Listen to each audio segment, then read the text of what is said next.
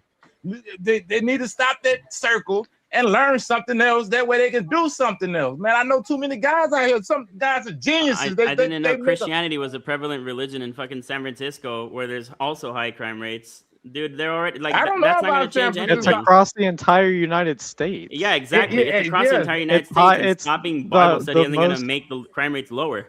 You can walk in any room and start reciting the Bible like there's some kind of authority on something. And people will stop and listen to you because you said something out the Bible. They almost got to say, they can say like money is the root of all evil. That's Bro, not the even much Bible is in the Bible. bullshit. They'll listen to it. All of that shit is bullshit. So that's why I you don't should believe teach in them any of that garbage. But I also don't I'm believe glad that you just don't. because you stop teaching it, oh, now the crime rates are going to be zero. No, dude. No, I'm not saying stop teaching. I said teach them something else. I asked you for a Let me solution. finish the whole I thing. asked you for a solution, Teach and what you them started saying is, something oh, you else. got to That stop way they teaching know people Bible something study in else. Texas, and that's going to lower No, the crime I rates. said teach them. I said teach them something else, man. Oh, Why no, you? now it's Why not you gotta Texas. say?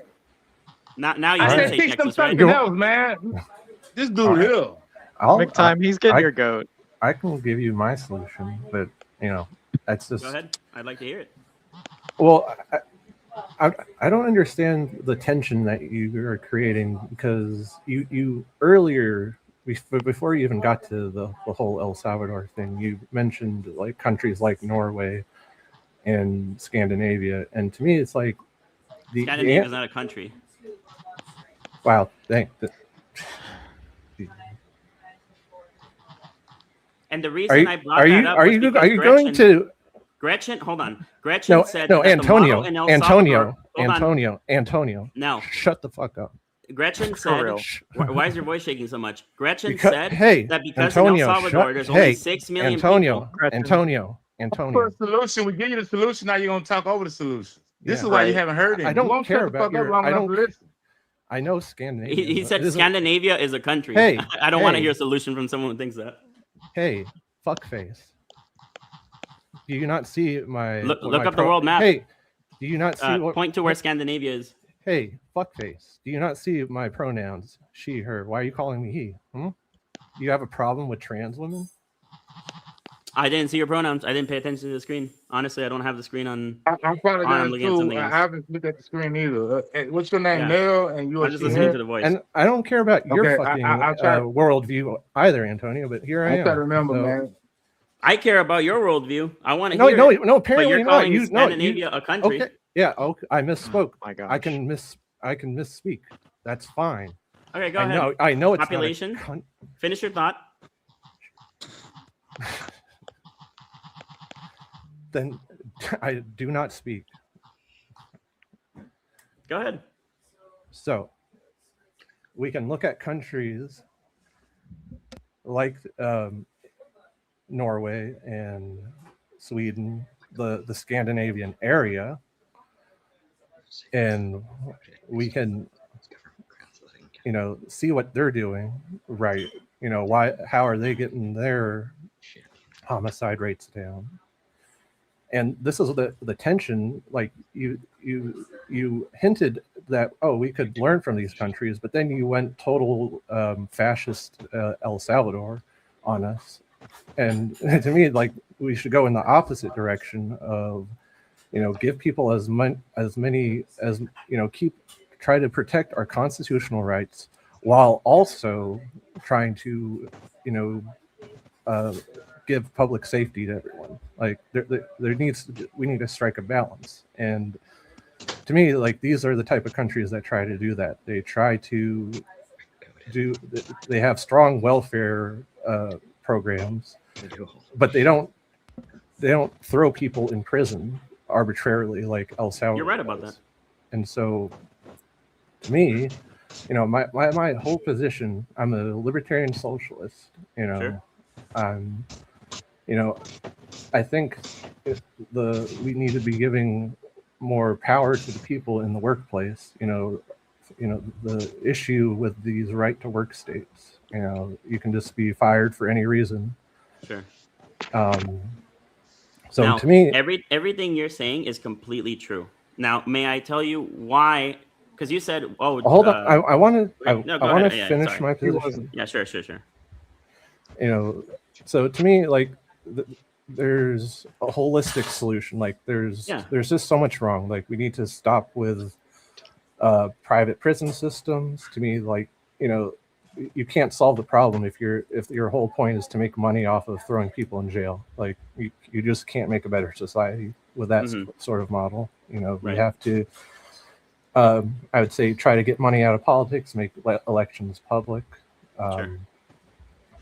This whole idea that our worth is tied to our job, that it's a moral failure if you lose your job, like this whole hyper individualistic mindset, that needs to go. Like, yeah, I agree. You're right. Like, I'm totally on board with like the type of politicians like Bernie Sanders, Alexandria Cortez. But I'm also, like I said, like, even though I'm laying out what I believe, I'm also trying to be pragmatic. Like I said, I'm a libertarian socialist. I think, if I could just do a magic wand and have things my way, we would adopt like a worker co-op type system where everyone is a equal owner in the business. But right, like, pragmatically though, it's like if we could just make our unions strong again, so that we could at least, bargain for our wages like we used to, and not rely on, corporations, finally throwing us a bone. Like, yeah, you're giving the socialist perspective. Sure, I mean that's totally valid. Now, everybody, I agree with Nell. She is correct in the assessment, right? Now, do you mind if I respond as to why I don't think that would work in America? Is that okay? Can I do that? Yeah, respectfully. Yeah, so I don't think, for example, like, I agree. We should look at Norway, Sweden, the Scandinavian area. They do invest in a bunch of stuff, right? Mental health, rehabilitation, social services, education, and all of that contributed to lower crime rates. Exactly what you said. So you're absolutely right about all of that. But what baseline did Norway start from? What baseline did the U.S. or is the U.S. at right now? We're starting from two completely different points. Compare the crime rates, let's say the 1970s in the US versus Norway. I'm sure you would find a very stark difference. The only reason that I'm bringing up El Salvador more so as the model for the US, it's not because I want to give like unlimited power to the government. I'm not supporting like abandoning due process entirely like the way that Bukele did it, but I feel like their starting point, El Salvador's starting point, is closer to where the U.S. is starting right now than where Norway started from when they became socialist. You understand what I'm saying? It's like, for example, Norway, okay. It's almost like we're starting a utopia from the ground up, right? But with the U.S., it's like we're working with something that's just disorder. It's disorder. It's chaos, high crime rates, drug addiction everywhere. It's an entirely different start point. It's like stage 1 cancer versus or having no cancer versus stage 4 cancer. You're gonna give different treatments if you find like just a benign lump or something versus having terminal cancer. There's different treatments, and that's kind of why I was just talking about that. That's why I felt that was close. I mean, I understand what you're saying, but to me, like, going like the strong man, the Trump route, like, we already see that, like, it's such a slippery slope. You say, oh, we shouldn't go we shouldn't go as hard as El Salvador, but it's like, to me, it's like there are no guardrails from it just transforming into that. Like, you brought up you need the guardrails. You brought up drug addiction again. I'm wondering, how do you feel about drug addicts who are functional in society? That's fine. That's not illegal. It is illegal. They're doing illegal drugs still. They're just functioning in society. Yeah, but being a functional drug addict is not illegal. Yeah, they're still doing illegal drugs, dude. That is illegal. There's a distinction. Doing drugs is illegal. Being a functional drug addict is not illegal. Being a drug Yes, it addict is, is man. illegal. If they catch you functioning with drugs, they're gonna take your ass to jail, Yeah, man. yeah. Being Exactly. a drug addict is illegal. It doesn't matter whether you're functional or not. Okay, well, you got me there. But for me, it was more about violence. Like, if you're a functional drug addict, you're just at home, you do crack or whatever the fuck, and you don't affect me, go ahead. Like, I'm probably closer to Nell's position in that. Can I ask Libertarian. you how? Can I ask you then how somebody who's like in the inner city addicted to fentanyl and is just lying on the street passed out most of the time, how is that affecting you? Oh, what? So what are they doing when they're not passed out? They're probably Begging for shooting money up. usually. Usually begging for money. Okay, Most of and them. so- Most and of I them are not. personally- Most of them are not resorting to crime because they're not functional enough. And those are not the problem, are they? Well, I'm trying to figure out who you think the problem Yeah, is. this is more political. Okay. And it seems the like problem- there's like this 1% or 1 to 5% of drug It's addicts. not 1 to that you 5. I think are see it all the problem. time. But you're I see it all acting, the but time. you keep talking about it as if it's all drug addicts. So I'm trying to get. No, it's I'm not. trying- It's not. Well, I'm trying. Stop, please. I'm being really nice, but I'm trying to figure out where it is that you draw the line. I'm trying to get clarification. Okay, let me ask you a question then. What you think will happen to the functional drug addict? Let's say, like, I used to sell dope to a guy who did the weather forecast. He was functioning in society, but he was smoking dope. Now, what you think would happen if they would catch him because what he's doing is illegal? They put him in jail. He loses his job, and then he come back out after your drug program with no money, no nothing, no job, nothing. What you think he's gonna start doing to you? Oh, somebody need to fix their mic. Oh, yeah. Who is that? Oh my God. It's no. So, yeah, you got to get your ass out the movie. All right. Anton, what you think?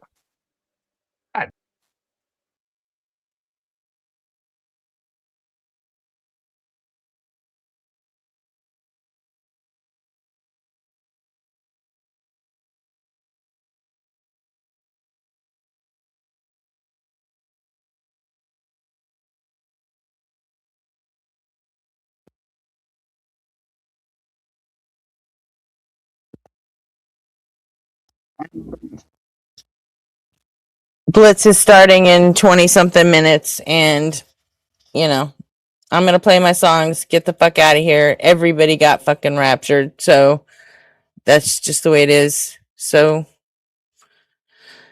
I see you guys tonight, as always. I did tell you guys start wrapping it up earlier. I guess my mic died and you didn't hear me, so. But we'll be back tonight. See you guys.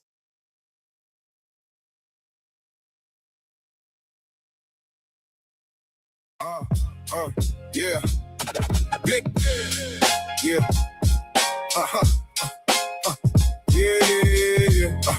Yeah. Yeah. I'm a simple man, never chasing the throne. Just trying to lead this world a little better than I found my own. I got common sense, ain't pretending I'm elite. Just another pair of sneakers walking down the same street. I relate to everyday people, cause I know the grind. Bills due, back sore, too much on the mind. I got everybody values, that's the code I choose. We all taking punches, but we don't all gotta lose. I talk to people with empathy, that's what we all seek. A little understanding when we're feeling weak. Everybody carrying the weight you never see. So I'd rather build a bridge than create enemies. We all gotta get through this life together. Storms keep coming, but they don't last forever. Why we always trying to make it harder for each other? Could have been strangers, but maybe we end up brothers. I'm still looking for the truth every day I wake. Learning from the choices and the chances that I take. The world's complicated, but this much I know. Kindness makes it easier wherever we go. Don't even care if morals are rejected or subjective. Find a way to live with stabbing me's not your perspective. Call it reason, call it culture, call it what you please. Just let people breathe without dropping to their knees. We've all got hard lives, gotta muddle through somehow. Can't rewind yesterday, only deal with the now. Every scar's got a story, every smile hides pain. Everybody's trying to dance in the middle of the rain. No need to make it harder than it already is. By making up a God and adding that God's list. Extra rules, extra guilt, extra fear to obey. I'd rather help my neighbor than worship all day. I'm not saying I got every answer in my hand. I'm I'm just another human trying hard to understand. If tomorrow proves me wrong, then tomorrow I'll adapt. Truth ain't something fragile. It's stronger than my man. I'm still looking for the truth every single day. But it's amazing how much truth is already on display. A hungry kid needs dinner, a lonely soul needs time. A helping hand is louder than a sermon or a rhyme. We laugh, we cry, we celebrate, we grieve. We all got dreams too stubborn to leave. Whether heaven's waiting or it's all we got, this moment's still precious, don't waste the shot. I don't need the vision to know what's worthwhile.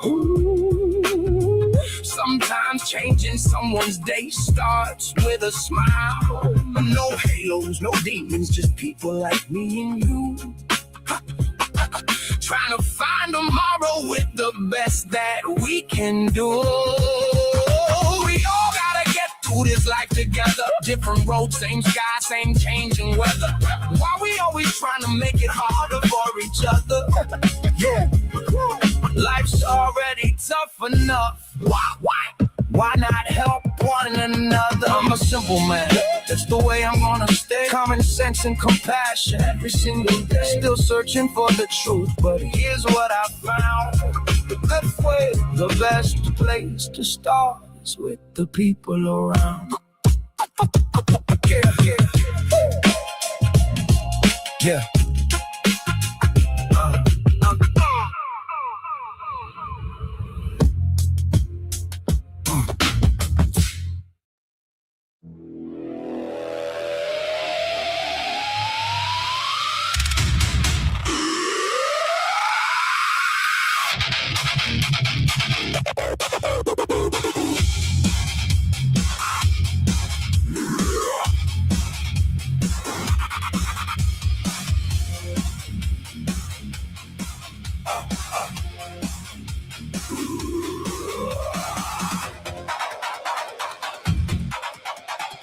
You talk in circles, but it's worse than that.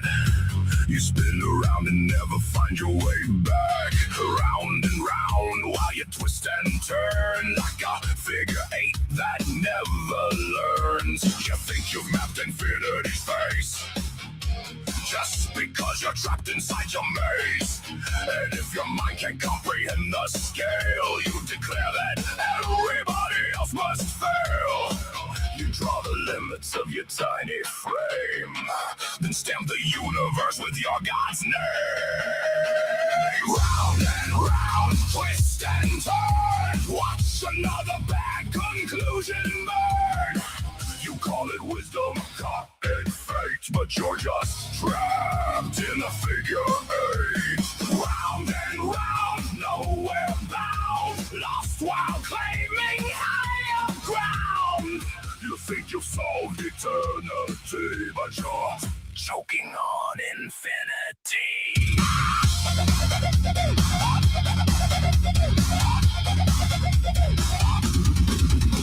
You learned one chapter of theology, now you're lecturing on cosmology, dismissing every paper that they write like decades of research can't survive your insight. You say the experts got it wrong somehow, that you've got all the answers figured out. But if your theories really change the game, where's the Nobel Prize beside your name? You shout from mountains made of sand and call it understanding. Round and round, twist and turn, watch another bad conclusion burn. You call it wisdom, call it fate, but you're just trapped in a figure eight.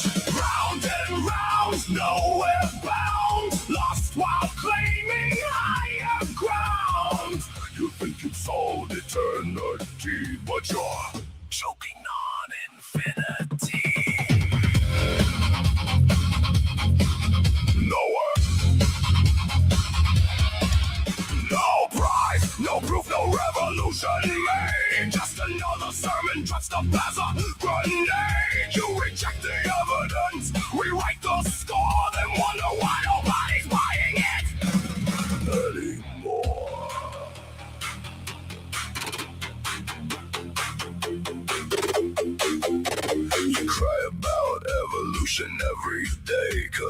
need to feel you're built a special way, a soul that lasts forever after death, a cosmic guarantee with every breath. You'd rather trust a tale that's centuries old, a man from dirt and a rib turned whole, than scream, why are there still monkeys from the crowd, while screeching like one twice as loud.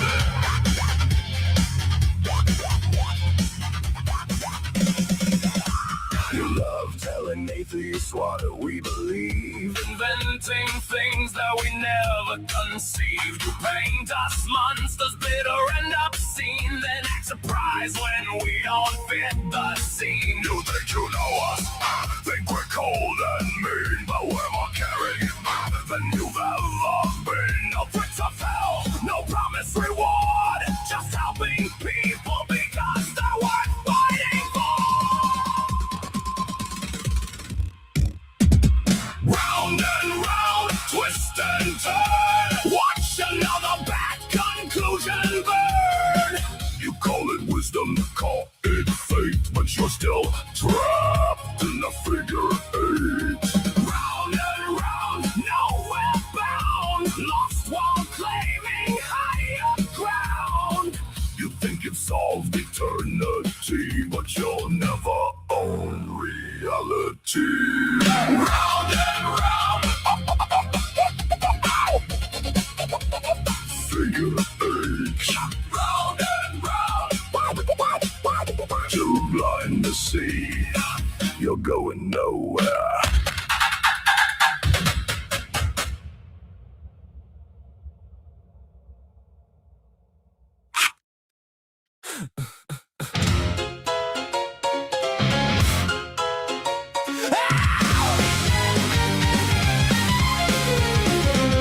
You dress up doubt in velvet robes, throw dead men's quotes like holy stones, name drop Plato and wave your hands like a mystery will make us understand. You sell transcendence cheap online with cherry-picked and twisted lines, a sermon built from smoke and mirrors, preaching louder cause the truth gets nearer. You claim spirituality, philosophy and historicity, but all you got is sophistry. We don't believe your silly fairy tales, but we're ready to talk about it if you want to. We'll even fight about it if you need to. So light the match, strike up the choir, turn your doubt into wildfire. We're dancing on the altar rails tonight. You call it faith, we call it theater, cheap illusions dressed up deeper, but everybody loves a beautiful lie. Whoa, whoa, you want salvation with the spotlight glow. Whoa, but the house always wins the holy show. You wear gullibility like couture, but every answer sounds rehearsed. You quote the saints, ignore the science, then call your contradictions guidance. A martyr complex in high heels, selling wounds that never healed. You need an enemy to justify the glitter in your bloodshot eyes. You claim spirituality, philosophy, and historicity, but all you got is sophistry. We don't believe your silly fairy tales, but we're ready to talk about it if you want to. We'll even fight about it if you need to. So light the match, strike up the choir, turn your doubt into wildfire. We're dancing on the altar rails tonight. You call it faith, we call it theater, cheap illusions dressed up deeper, but everybody loves a beautiful lie.